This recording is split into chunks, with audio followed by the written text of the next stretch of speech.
The sound of sirens still makes my skin prickle. That night they painted my kitchen walls red and blue, flashing over the half-empty teacup Savannah had laced with something sweet and heavy. She stood there flawless in her silk robe, crying into the phone. Yes, she's confused. She hit me, she told 911, while I stood 5 feet away, steady as a clock. My name is Beatrice Cartwright. I'm 68, and my own daughter-in-law called the police to have me declared insane. But what they didn't know was that I'd already started recording everything. Before I continue, tell me where you're watching from, and hit like and subscribe if you've ever been betrayed by family, because this story isn't just about betrayal. It's about what happens when the person they think is too old, too quiet, and too polite finally decides to fight back. Ready then, let me tell you how it all began. Long before that night, the police knocked on my door. When I think about where it truly started, it wasn't that night with the sirens.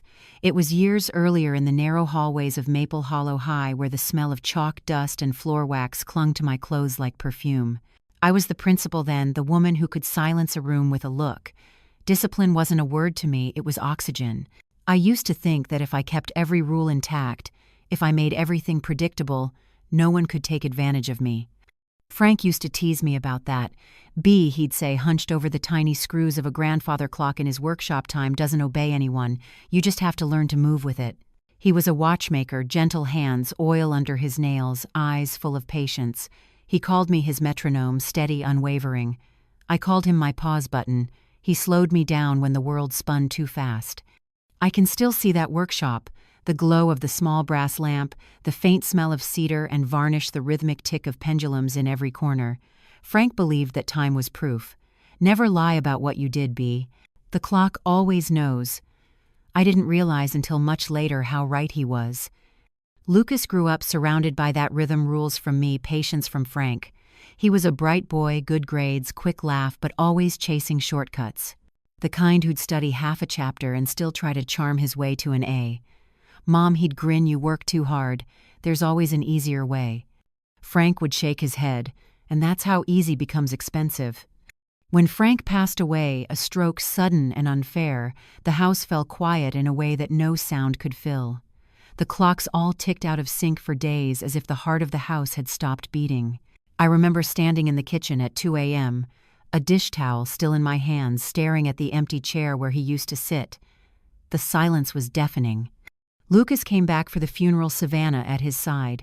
She wore black silk and a smile that didn't quite reach her eyes, the kind of smile that photographs well but means nothing. She called me Mom before the burial was even over. Too familiar too soon. After the guests left, I caught her in Frank's study, the door half open, her voice low on the phone. Yes, it's big. 4 bedrooms, cedar siding. She's alone now, she whispered. When she turned and saw me, she laughed soft and practiced. Oh, hi, Mom, I was just admiring all these clocks. That was the first time I felt the air shift in my own house.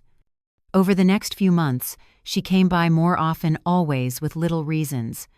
Bringing dinner to keep me company, suggesting we remodel to modernize the space. Her perfume lingered long after she left. Sweet, artificial. The scent of control. Lucas, meanwhile, was between jobs or so, he said. He'd come for dinner, always leaving with groceries I'd bought, sometimes a small check I'd write without thinking. Just until next month, he'd promise. It became until next quarter. Then until I'm back on my feet. I remember one particular evening, December, the air thick with snow. I'd spent the whole day preparing Frank's favorite roast, the one I used to make every Christmas Eve. Lucas showed up late, Savannah trailing behind him, wearing a coat that probably cost more than my car. She handed me a small box wrapped in gold paper. For you, she said sweetly. Open it. Inside was a silver bracelet, with a price tag still tucked beneath the velvet. It's from both of us, she added quickly. I smiled, though something about it didn't sit right. Later that night, while washing dishes, I saw my credit card statement pinned to the fridge by a magnet. The same charge, same amount, same store. She'd bought my gift with my own money. I wanted to confront her, but I didn't. I told myself it wasn't worth the fight. That was my first mistake. The second came the day she suggested Lucas, and she move in for a little while. Lucas had just lost another job, and their lease was ending. Just until he finds something stable, she said. We'll help around the house. I should have said no, but the thought of an empty house scared me more than the inconvenience, so I said yes. At first it wasn't terrible. Savannah was all smiles and energy, cooking elaborate meals she posted on Instagram with captions like, "Caring for family is self-care too." I'd see her camera propped on the counter recording herself stirring soup while I actually did the chopping. She'd tag me as my sweet mother-in-law. My friends from the community choir would comment heart emojis. I'd reply with nothing. Then small things started disappearing. My favorite mug, a bottle of perfume Frank had given me, a silver spoon from our wedding set. When I asked about them, Savannah would laugh. "You probably misplaced it, Mom. Happens to everyone at your age." At my age. That phrase cut deeper than I let her see. One morning I found a bank statement on the printer, one I hadn't printed. There were withdrawals at odd hours, 3:12 a.m., 2:46 a.m. amounts that didn't fit any pattern. When I asked Lucas, he rubbed his face and mumbled something about covering bills. But the bills were all in my name. I started keeping a journal, times, dates, notes. Not because I didn't trust them, because I didn't trust myself not to forget. And still, part of me clung to hope. Hope that they were just careless, not cruel. That Savannah's staged perfection came from insecurity, not malice. That my son would wake up and remember who raised him. But the moment that destroyed that illusion came the day of the brand launch party. Savannah had started calling herself a home lifestyle coach. She said she needed a rebranding event to attract sponsors.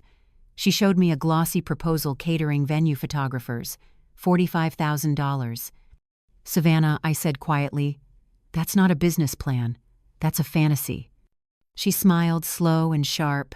"You could afford it, Bea. Or should I say, Mom, I mean, this house is practically my brand backdrop." I pushed the papers back toward her. "No." Her eyes changed. Just like that, the sweetness vanished. "You'll regret this," she whispered before walking out. I didn't know it then, but that moment, that single word "no," was the trigger that set everything else in motion. That night I sat in Frank's old chair, the tick of his favorite clock echoing through the empty living room. The hands pointed to midnight exactly. Time was still moving, and for the first time so was I. The morning after Savannah's threat, the air in the house felt different too, still like the moment before a thunderstorm. She moved around quietly, humming under her breath as she brewed tea. "Chamomile, Mom," she said, sliding the cup toward me. "You need to relax. You've been so tense lately." Her tone was syrupy sweet, but something in her eyes was watching, calculating. I sipped once just to be polite. The tea tasted off metallic, but I smiled anyway. Old habits die hard. An hour later my eyelids felt heavy, and the clock on the wall seemed to slow. When I woke, it was dark outside and there was a pen in my hand. A document sat on the table in front of me. It was my signature, but I didn't remember signing anything. Savannah appeared from the hallway, her voice light and practiced. "Oh good, you finished the forms. Trevor from the bank said it'll just make paying bills easier."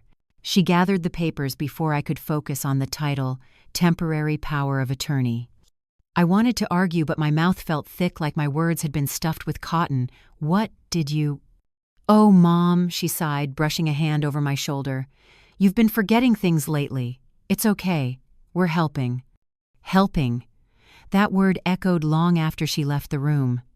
The next morning I woke early, 4, 5, 8 a.m., and poured the tea down the sink. It shimmered strangely in the drain, oily, like it carried something that didn't belong in a kitchen.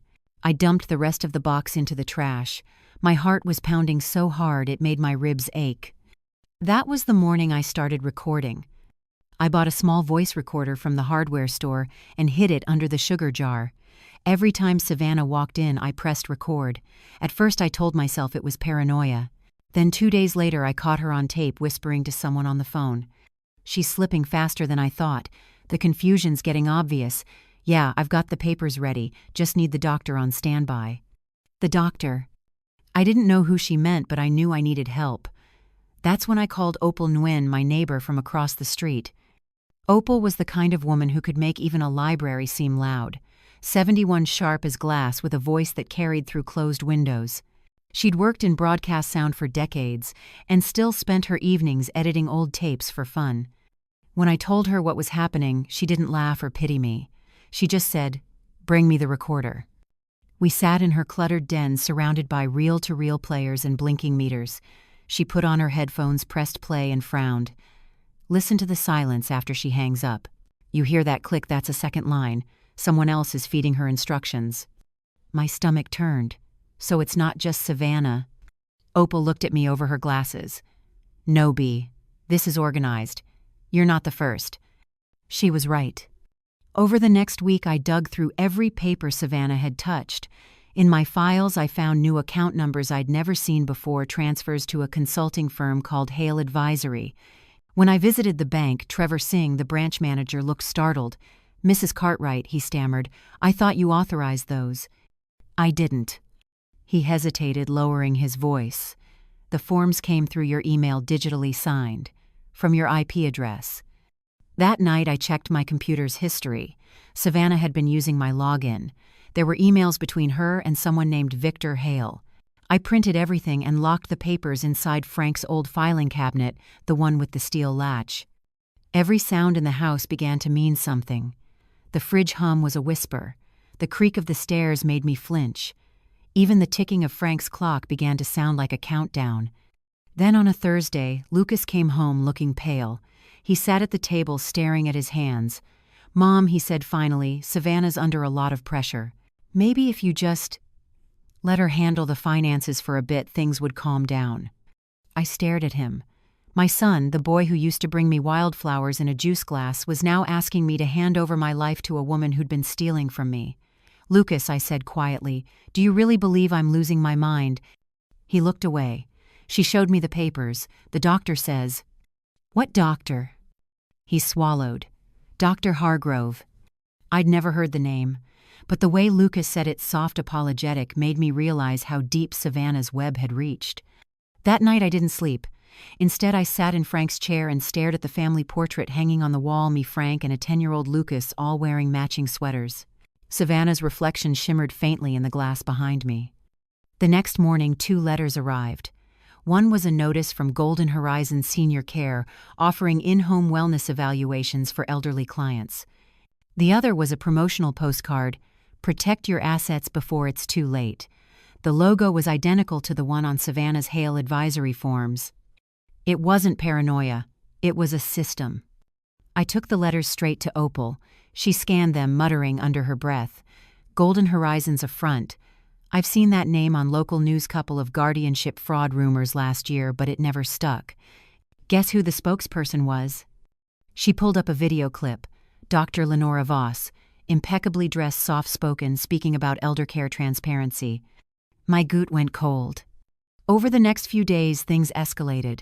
Savannah began filming everything, every breakfast, every errand. My followers love seeing our intergenerational home, she'd say. But when I checked the timestamps on one of her videos, it didn't match the day she claimed.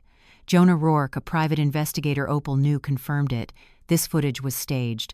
The metadata's been altered. She's building a narrative. A narrative where I was the unstable one.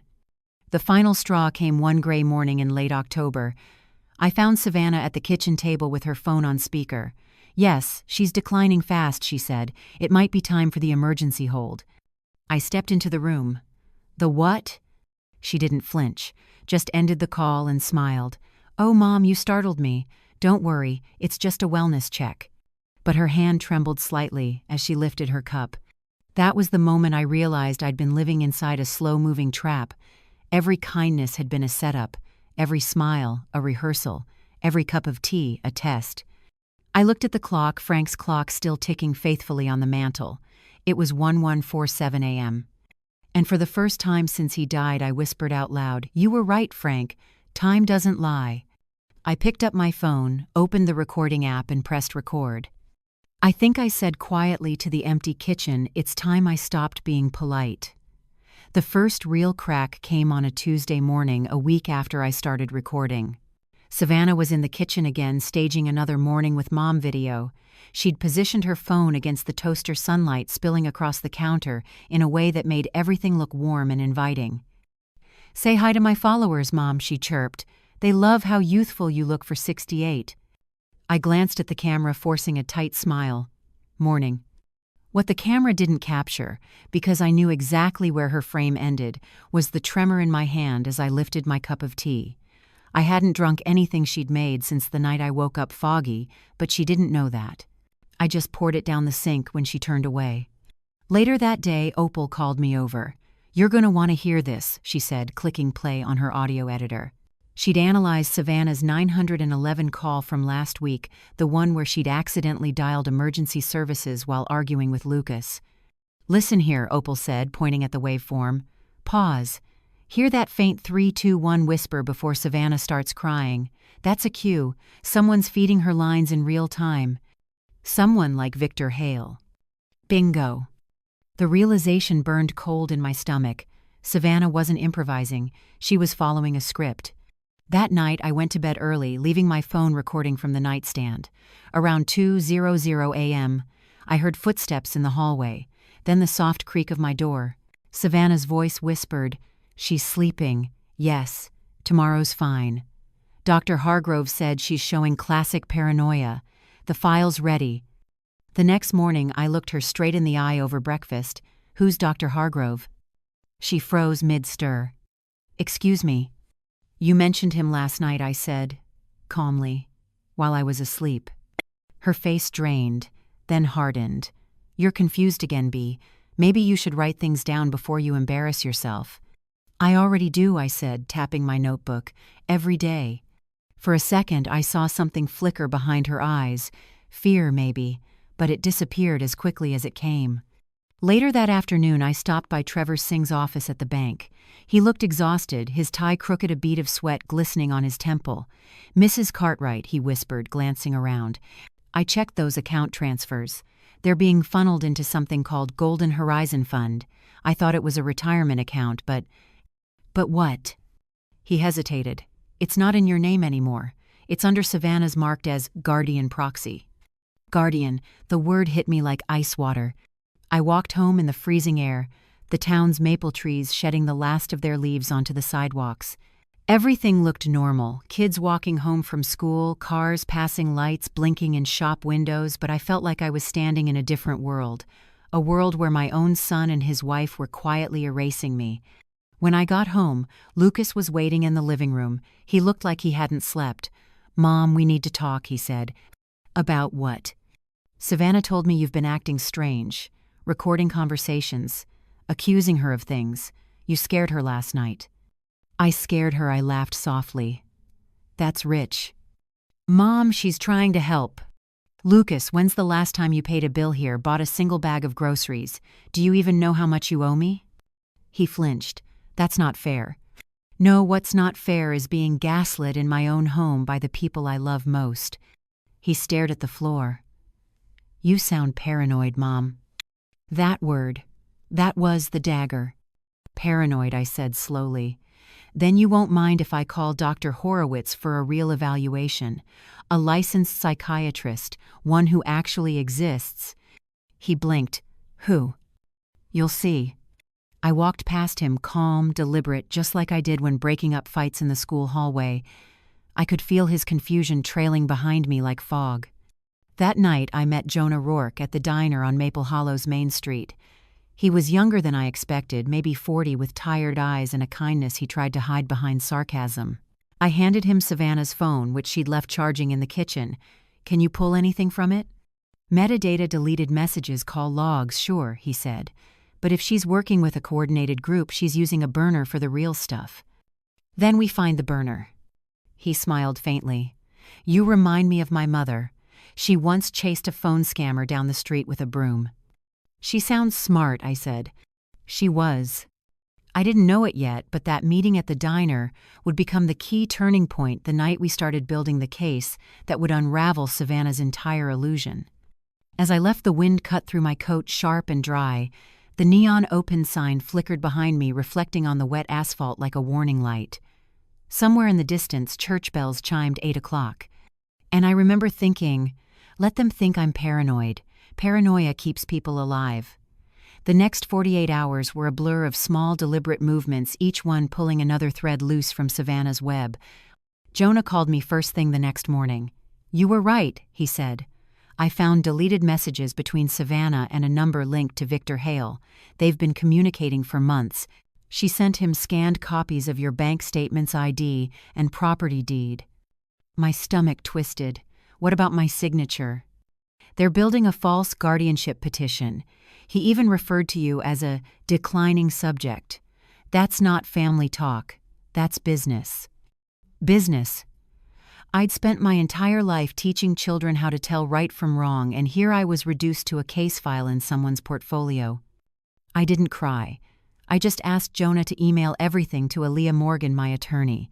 She'd handled a few wills for retired teachers I knew, sharp, composed, and with the patience of a surgeon.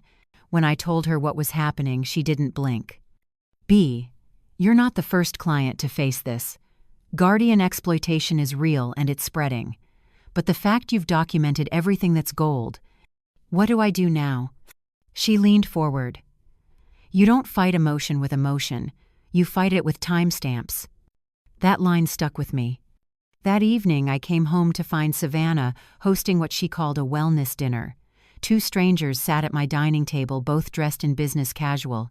One of them, a silver-haired man with a doctor's badge clipped to his blazer, smiled at me like we'd met before. Mrs. Cartwright, he said warmly. I'm Dr. Miles Hargrove. We spoke over the phone last week. I don't think we did. Savannah laughed lightly. Mom's been having a little trouble remembering things. Dr. Hargrove just wants to make sure you're doing okay. I looked straight at him. Doctor, where's your office located?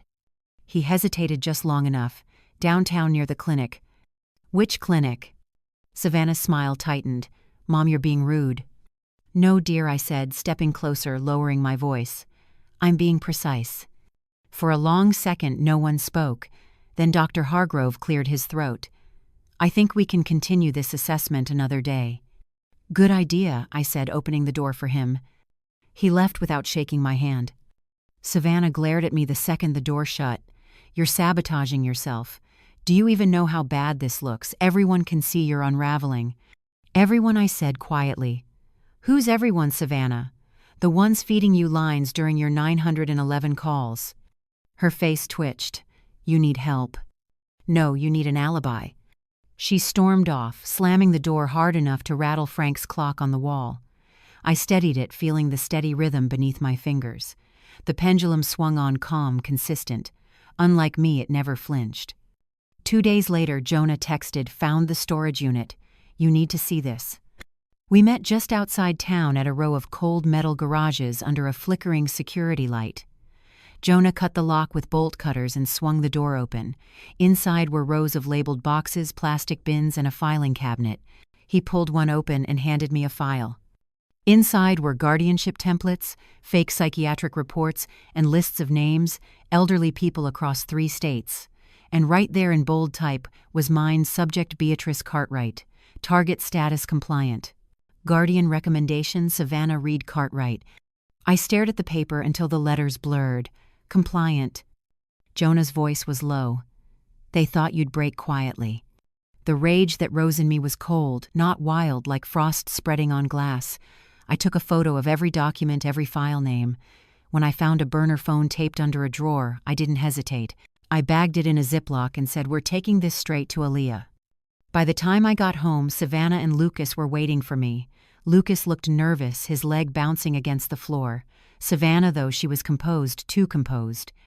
Where were you? She asked softly. Out. With who? An old friend. Why? She tilted her head, studying me like she was trying to read a test she didn't write. Because I'm worried about you. You've been sneaking around meeting strangers. Lucas is scared. I looked at my son, and for a brief, painful second, I saw the boy. He used to be the one who used to bring me coffee after long nights grading papers. Are you scared, Lucas? He hesitated. I just want things to go back to normal. Normal, I said. When you're living off my pension while your wife scripts my breakdown. Savannah's voice sliced in. Enough. You're losing it, Bea. I'll call for help if I have to. Then call, I said, but make sure you look good for the camera this time. She blinked. What? I nodded toward the small red light hidden under the mantel clock. Because I'm recording this too. Her smile faltered just for a moment, but I saw it. The flicker of fear, the realization that I wasn't the compliant old woman she thought I was. I walked past them both, the sound of Frank's clock filling the silence. Tick. Tock. Every second, a record of truth they couldn't rewrite. And deep down, I knew the storm hadn't even started yet. It happened on a Tuesday, the kind of morning that looks calm but hums with electricity beneath the surface. The leaves outside were brittle with frost, and sunlight poured through my kitchen window like interrogation light. Savannah had been quieter than usual, pacing the house, muttering into her phone, glancing at me as if measuring something. By noon, Lucas had left for errands. I didn't believe it. He hadn't had an errand in months. When the door closed, Savannah turned to me, voice smooth as glass. "You know, Bea, I've tried to be patient, but this is getting dangerous. You're unstable, and Lucas can't keep cleaning up after you." "Cleaning up?" I asked. "Is that what you call draining my accounts and forging my signature?" She froze for half a second, just long enough for me to know the shot had landed. Her tone hardened. "I'm calling Dr. Hargrove. This ends today." I set my tea down. "Make sure you look at the camera when you do it." "What camera?" "The one above the clock," I said softly. Her expression shifted, shock then fury. "You're recording me again, that's illegal." "Not in New York. One-party consent." The silence between us stretched tight as a violin string. Then without another word she dialed. 911, she said into the phone, her voice instantly trembling. "My mother-in-law is losing control again. She's threatening us. Please send someone fast. I think she's having a psychotic break." Her performance was flawless down to the little sob at the end. But what she didn't know was that Opal was already on standby across the street, recording everything through her living room mic array. 7 minutes later, red and blue lights flickered through the window.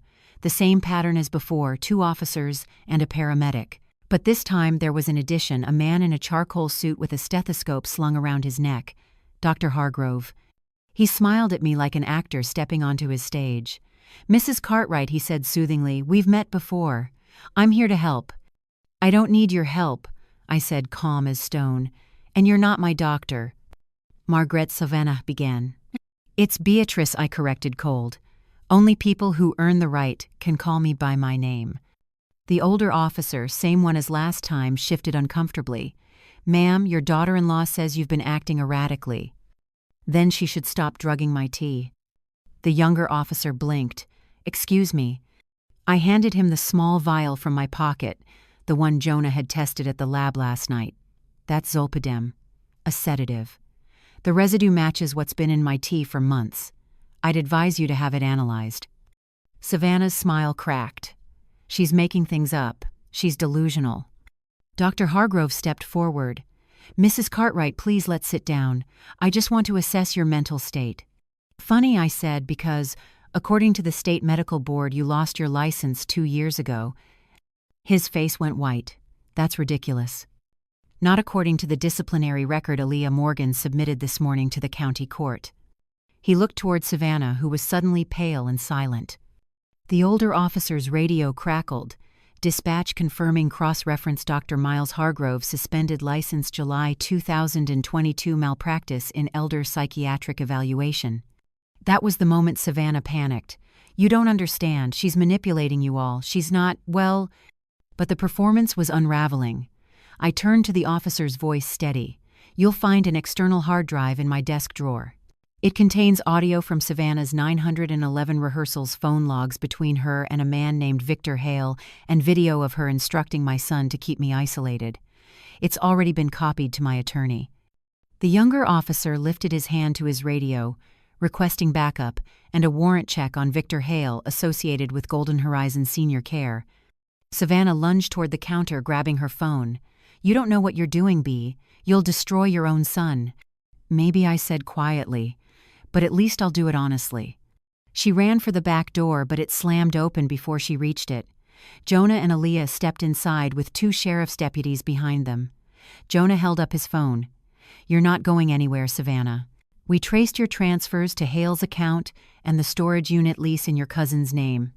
Aaliyah dropped a folder on the table. "Court order. Emergency injunction freezing all assets under Beatrice Cartwright's estate, including those moved under fraudulent power of attorney." Savannah backed away, her perfect facade cracking. "You can't do this. You have no proof." I pressed a button on my phone.